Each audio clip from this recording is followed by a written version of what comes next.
He laughed. That was the part that really stayed with me. Not just the words he said to my mother, but the way he laughed right after. Not a chuckle. Not an awkward apology masked in nervousness. No, a smirk and a laugh like he'd just delivered a punchline. And everyone around the table felt it hit like a slap. We were at the kitchen table. Pizza night. It was nothing special, just one of those routine evenings that never seems important until something fractures. Jackson was 19. Home for the weekend after his first semester of college. Still smelled like dorm laundry detergent and fast food. His girlfriend was visiting too. Sweet on the surface, but the kind who scrolled through everything with an arched brow and a side-eye smirk.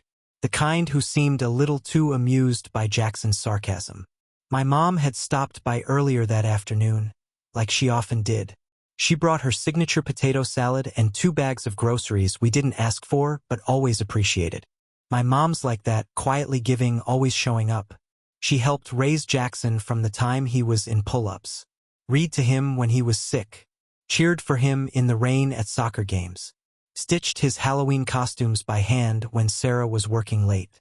And not once in 17 years did she ever treat him as anything less than her grandson. She reached across the table that night, ruffling his hair the way she used to when he was small. It was soft, motherly, affectionate. A gesture born from years of bedtime stories and bandaged knees. And then she smiled and said, "Come on, Jackson, my little grandson.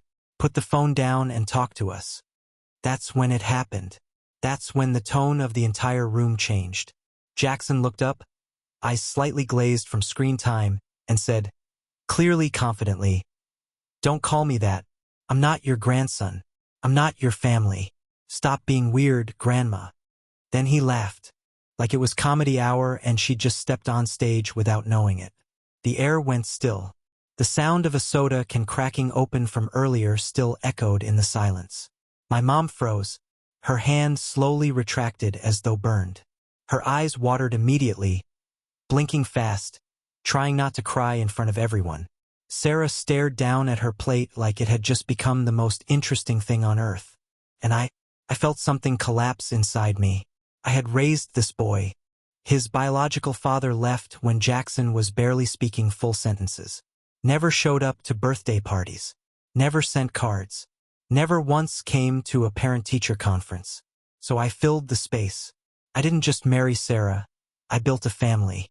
I changed diapers. I read bedtime books with silly voices until he fell asleep. I taught him to ride a bike. I was there when he got braces. When he got bullied in 6th grade and didn't want to go back to school, it was me who took the day off work to walk the halls with the principal.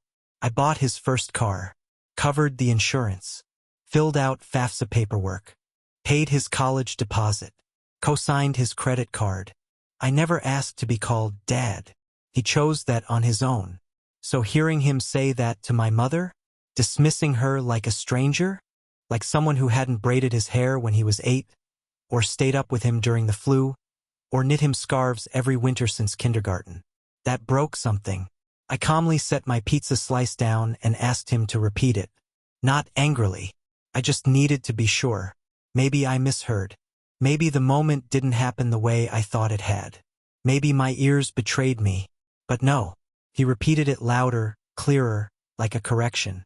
"Don't call me grandson. You're not really my grandma. It's weird." And this time he didn't laugh. He shrugged, like it was fact. Like she had used the wrong name and he was setting the record straight. Sarah got up and left the room, claiming she needed air. But I saw it, her shoulders shook. Whether from shame or sadness or fear of confrontation, I'll never know. But she didn't defend my mother. She didn't say a word. And that silence from her, that was just as loud as Jackson's insult. After Jackson left for the night with his girlfriend, still scrolling, still smirking, I sat Sarah down. I told her what he said, how he said it, and how my mother looked after. She sighed. Her expression was neutral, maybe slightly apologetic, but what she said next made my blood run cold. "He's figuring himself out. He's got new friends now. He's trying to be more independent. He probably just didn't realize how it sounded. Maybe you're making a bigger deal out of this than it needs to be." And in that moment, everything inside me settled. Not with peace, but with clarity. Clarity about what I had really built. A home where love had been freely given, but not taught to be valued. That night, I laid in bed staring at the ceiling, thinking about the subtle ways we teach people how to treat us. Every forgotten thank you, every excuse made in someone's name, every time we let something slide because we love them, it adds up. And eventually, the scale tips too far. And when it does, you're no longer raising someone, you're enabling them. So I made a decision. No lectures. No yelling. Just action. The next morning, while Jackson was still sleeping in, I began cutting every financial thread I had tied to him. I called the bursar's office to notify them that the upcoming tuition payment would be put on hold due to a pending family situation. I didn't cancel. Not yet. But I sent a formal notice that no further payments would be processed until we had a family discussion. I called the bank to remove myself as co-signer on Jackson's credit card. They told me that I couldn't be removed unless the account was closed or refinanced. I chose to have Jackson refinance it himself, which meant the account was frozen until he did. I called the insurance company and had Jackson's vehicle removed from my policy. He'd have to open his own. Same for the phone plan. Same for the streaming subscriptions, the Spotify, the gym membership, the Amazon Prime, all the little conveniences I had quietly covered so that his life would run smoothly. Gone. Then I gathered every piece of documentation. The emails, the confirmation notices, the official letters. I printed them out. I placed them in a manila folder. On the tab, I wrote in sharp black ink, "Review immediately." I left it on the kitchen counter. I didn't hide it. I wanted him to see it the second he walked in. And when he did, when Jackson came home that afternoon, in a good mood, soda in hand, I watched him pick it up. I watched his face shift from amusement to confusion to disbelief. Then the panic set in. He tried to use the card. Declined. He tried a different app. Declined. He looked up, eyes wide now, confusion bordering on fear. "What is this? Did you do this?" I didn't yell. I didn't scold. I walked over, sat at the table and nodded. "Yes, sit down. We need to talk." Jackson stood there, frozen for a beat, before slowly sitting. His hands trembled. And just then, Sarah walked in with grocery bags, her eyes darting between us. "What's going on?" she asked, setting the bags down. I turned to her, voice calm. "I've placed a hold on all financial support for Jackson, tuition, credit, insurance, everything. Until we sit down and have a conversation about what respect really means in this family." She looked stunned. Jackson looked furious. But for the first time in a long time, I felt steady. Because finally, someone was drawing the line. The thing about entitlement is that it doesn't just show up one day with a loud knock. It creeps in slowly, like a draft through an unseen crack in the window frame, unnoticed until the chill becomes unbearable. For 17 years, I had insulated Jackson from that chill. I was the cushion, the fixer, the backstop for every mistake. But after that dinner, after the laughter that gutted my mother, I realized. Maybe Jackson never even saw the wind because I'd always been standing in front of it. The folder sat between us like a legal brief, every sheet a receipt for a lesson never learned. Jackson was flushed, breathing shallow, trying to keep control of the situation. He no longer had the wheel to steer. Sarah's face twisted between shock and confusion, as though this act of consequence was more brutal than the insult that started it. "You froze his college payments?" she asked, incredulous. "Yes," I said. "And the card, and the phone, and everything else he's never had to worry about." Jackson stood up so suddenly his chair scraped against the tile. "You're sabotaging me. This is over a joke. You're destroying my future because I said one thing you didn't like?" I didn't flinch. "You mocked the woman who helped raise you. That wasn't a joke, Jackson. That was a statement. One you made twice. That one thing sliced open 17 years of love and effort like it didn't matter. And that's not something I'm willing to overlook." His mouth opened like he was going to argue, but nothing came out.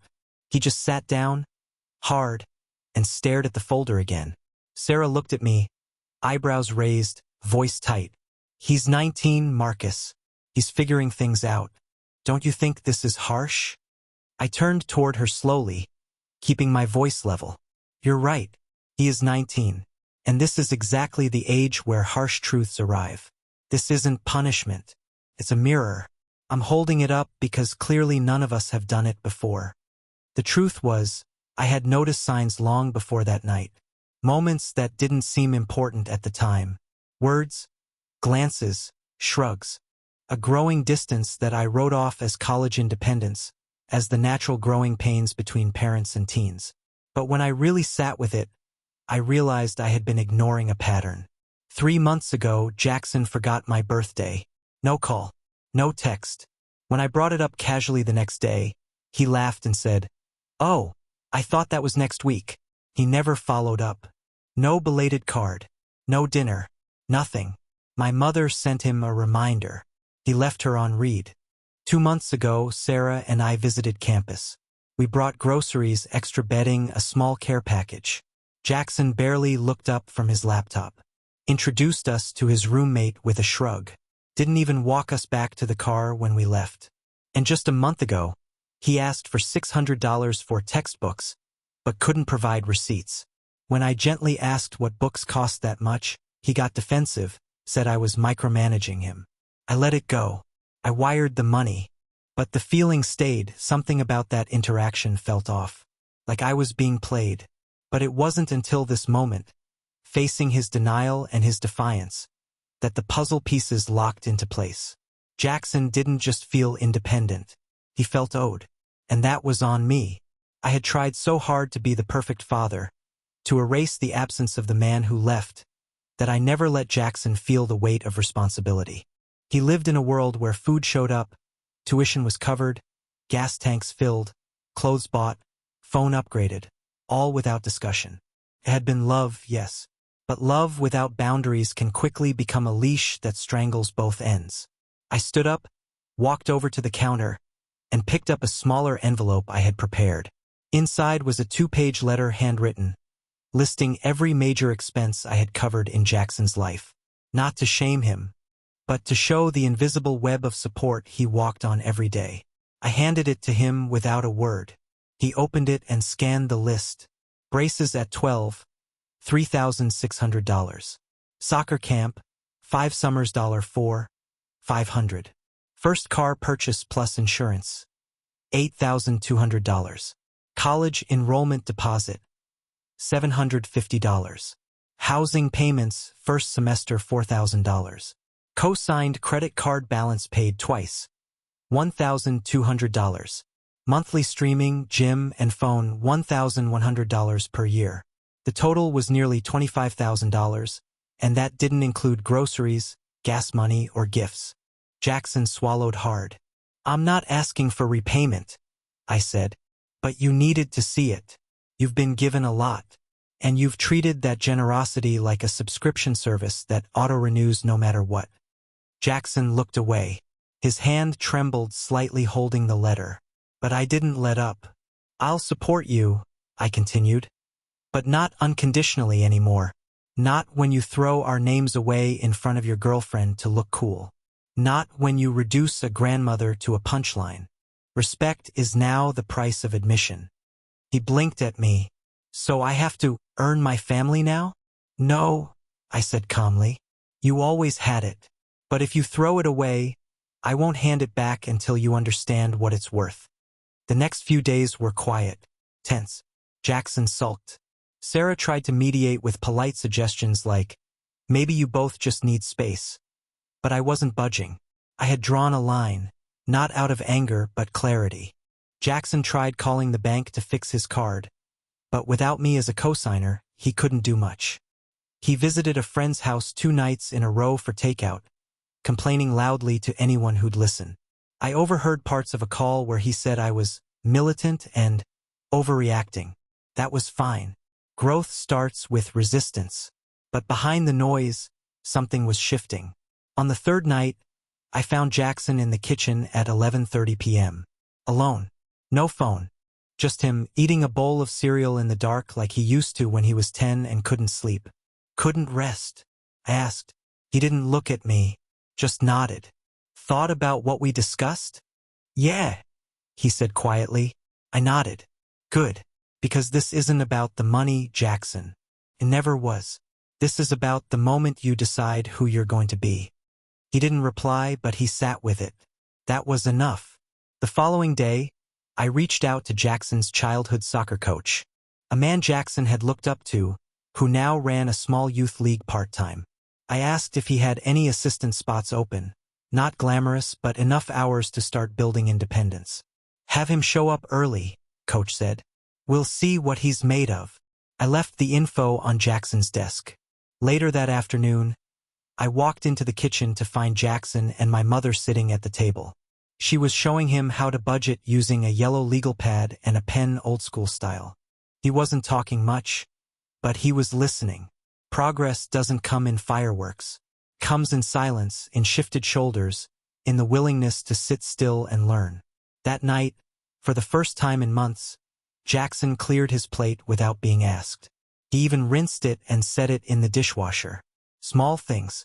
But when you've built a life on being overlooked, small things shine like victory flags. The road ahead wasn't going to be smooth, but it was finally his road to walk. And I was done carrying him. You never forget the look on someone's face when they realize the bridge they just burned led to their only way home. That's what I saw on Jackson the evening he came to my office door. It was late past midnight. I was going through some work invoices when I heard a soft knock. No stomping, no huffing, just a quiet, almost reluctant rhythm. When I looked up, he was standing there, hoodie on, eyes red. Not from allergies or smoke or laughter, from crying. I didn't say anything. I just gestured toward the chair across from me. He sat down slowly, folding into himself the way little kids do when they're afraid of being punished. And for a second, just a second, I didn't see the college freshman with the girlfriend and the attitude. I saw the 8-year-old I used to take for donuts after Saturday soccer, the one who held my hand while picking out sprinkles. I messed up, he said finally, voice barely above a whisper. I didn't rush him. I was trying to be cool in front of her, he continued. I thought it was funny. It wasn't. I hurt Grandma. I didn't mean to, but I did. I waited a beat, then asked the question I needed him to answer himself. Do you understand why it hurt? He nodded, the tears coming again. She's always been there. I never thought about it. I've always had people there. You, her mom. I took it for granted. I thought it was normal. But I see it now. I leaned forward slightly, elbows on the desk. Jackson, love without respect isn't love. It's expectation. And I didn't raise you to be the kind of man who breaks people with expectations. He nodded again, wiping his face with the sleeve of his hoodie. Can I fix it? I didn't answer right away. Not because I didn't want to, but because I wanted him to understand something deeper. Fixing something isn't about grand gestures. It's about owning the damage and rebuilding brick by brick, day by day. You can begin, I said, but not with words alone.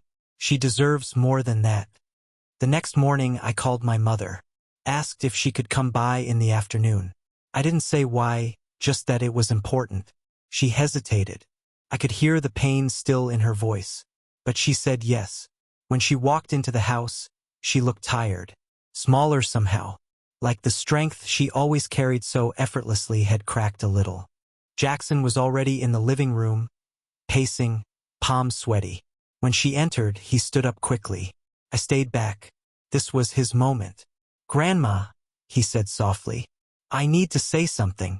She stood still, waiting. What I said the other night. I can't take it back. But I need you to know it was a lie. You've always been family. You've always been there. And I acted like none of that mattered. I hurt you. I embarrassed you. And I'm sorry. There was a pause, deep and wide, like the space between thunder and lightning. And then she crossed the room and wrapped her arms around him. I forgive you, baby, she whispered. But I need you to grow now. No more hiding behind age or moods or college. It's time. Jackson broke down in her arms. Not a performative cry. Not shame. Not guilt. Just pure remorse. The kind that rewires a person from the inside out. It was the first step forward. That week, I didn't reinstate everything. But I opened a door. We sat down together, just him and me, and built a plan. Not a punishment list. A roadmap. Together. He'd pick up a second part-time job. He'd start covering his own gas and food. No more passive allowance drops into his account. I reinstated the car insurance, but made him contribute $50 a month. He agreed without complaint. That surprised me.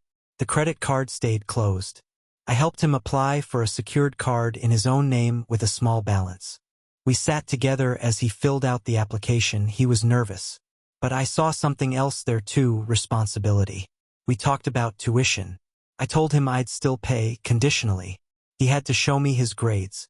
He had to write out a plan, semester by semester, for how he was going to stay on track. No more assumptions. No more invisible funding. He didn't protest. Instead, he asked for help organizing his course load. And when I opened my laptop, I saw him pull out a notebook and start taking notes. Small steps, but real ones. Sarah. She remained distant at first, supportive in words, but hesitant in spirit. I think she struggled watching her son finally face accountability. For years, she played peacekeeper, the quiet glue. But glue eventually dries and cracks under too much tension. One evening, she pulled me aside and said, "Thank you. I don't know how you held the line. I couldn't do it." "You weren't supposed to," I said. "But we are now. Together." The days that followed weren't flawless.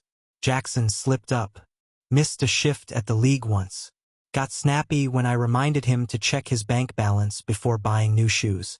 But each time he came back. He apologized. He tried again. 2 weeks later, I caught a moment in the kitchen that stopped me cold. Jackson had come home late from work.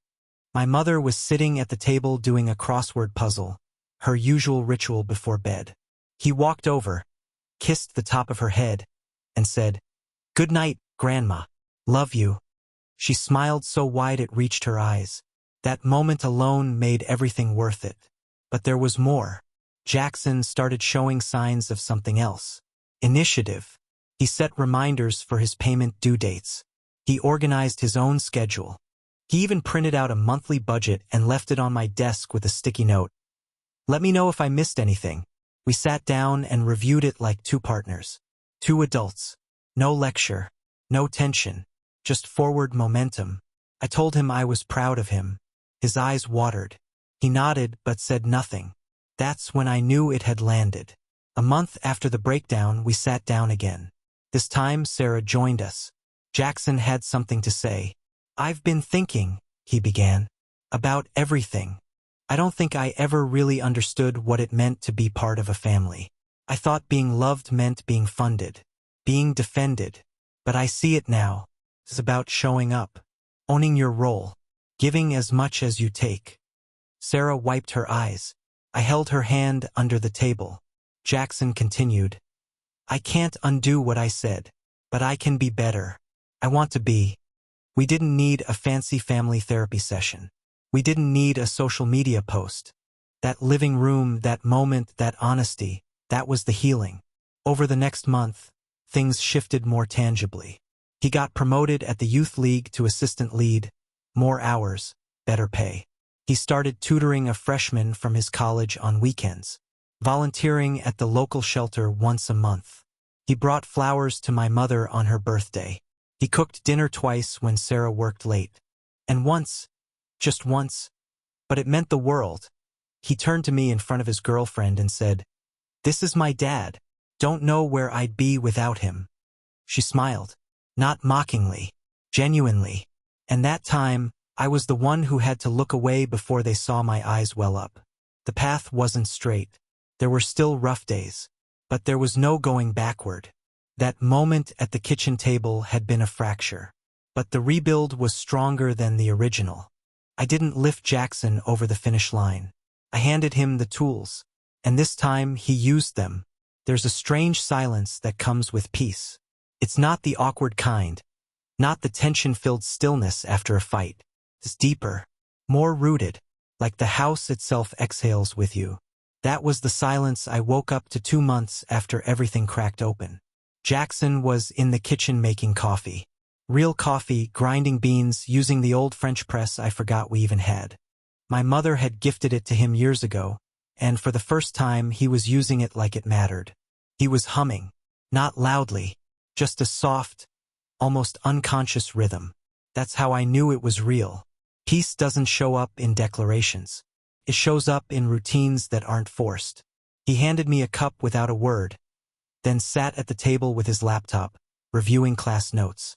It hit me then not just the improvement in his behavior, but the depth of his shift. This wasn't just a teen trying to win back privileges. This was a man forming. I wish I could say Sarah and I had the same seamless recovery. We didn't. She was proud of Jackson. She said all the right things, even hugged my mom tighter than usual. But between us, things remained unspoken for weeks. That night at the table, the one where she looked down and said nothing while our son humiliated the woman who had stood by us for years, it had stuck in my mind like a stain I couldn't wash out. We were sitting outside one evening. Jackson had gone to the movies with friends, and the house was finally quiet. "I've been trying to find the words," she said softly. I didn't interrupt. I failed him, not just that night. For years, I thought shielding him from pain was love. But I see now I was shielding him from growth. I nodded. And shielding him from consequence. She looked at me, eyes tired but clear. "You did what I couldn't, what I was too scared to do." "It wasn't easy," I admitted. "It still isn't. But it's necessary." She reached out and took my hand. "Thank you for loving him like he was yours, even when he forgot it." That was the first time in a long while I felt like she really saw me again. From that moment on, Sarah became more present. Not just as a mother, but as a partner. We started talking about things that had long sat in the corners of our marriage. Our roles, our fears, our default patterns. We weren't perfect, but we were trying. And meanwhile, Jackson continued to evolve. He asked my mother to teach him how to cook one of her holiday recipes, sweet potato casserole with marshmallows. They spent a Saturday in the kitchen together. She played old jazz records. He wore an apron. He didn't mock it. He didn't complain. He just listened, measured, stirred. He started attending family events again, voluntarily, and not with his phone glued to his hand. At one birthday dinner, he actually stood up and toasted my mother, called her the real MVP of this family. She teared up. I had to excuse myself for a moment. At school, his grades improved. Not dramatically, but consistently. He'd show me his papers sometimes, ask for feedback on essays. One of them was titled "The Value of What's Free and Why It Isn't."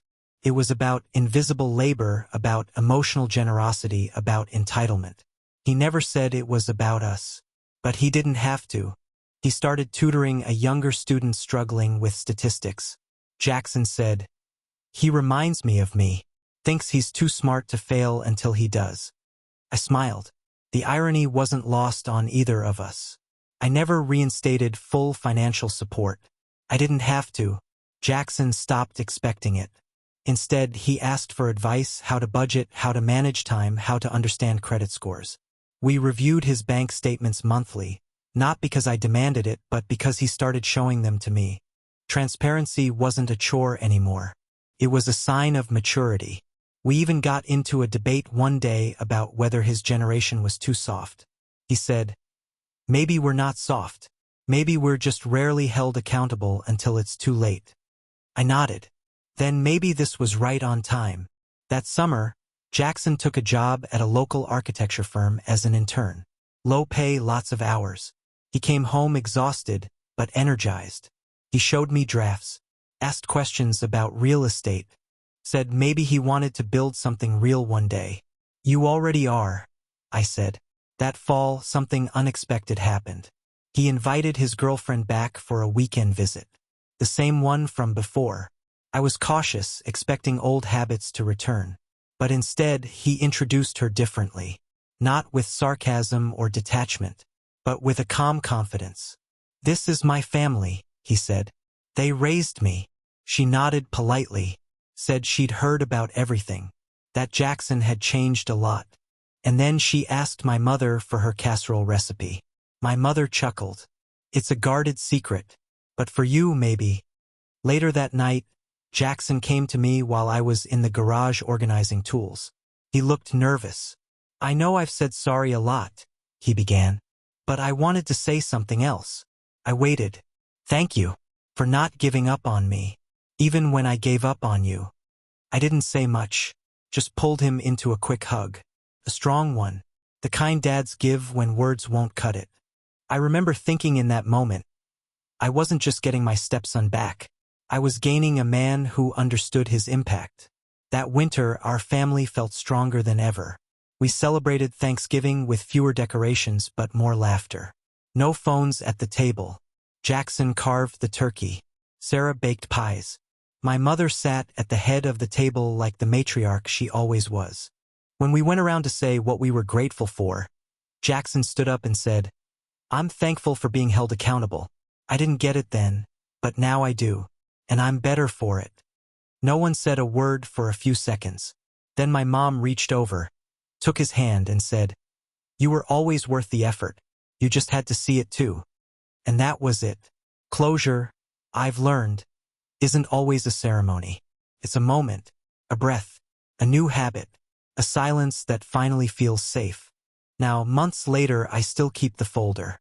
The one with all the papers I once left on the kitchen counter. Not to punish him, not as a reminder of pain, but because one day Jackson might have a child of his own. One who tests limits. One who forgets the value of what's given freely. And when that day comes, I want him to remember. Respect isn't about age or titles. It's about presence. About showing up. About knowing that the people who love you are not background noise. They're the architecture beneath your entire life. Jackson hasn't asked for money in 3 months. He's set up his own savings account, pays for his own books, applied for scholarships without my help. He still calls my mother every Sunday. He still clears his plate. He still says thank you. And me? I've changed too. I don't give automatically anymore. I don't absorb insults for the sake of harmony. I protect my peace. I speak up when respect is crossed. And I model boundaries not to punish but to teach. Because love without boundaries isn't kindness. It's neglect in disguise. And I've learned that the hard way. But I'm glad I did. Because the man sitting at my table today isn't the boy who laughed at love. He's someone who understands what family really means.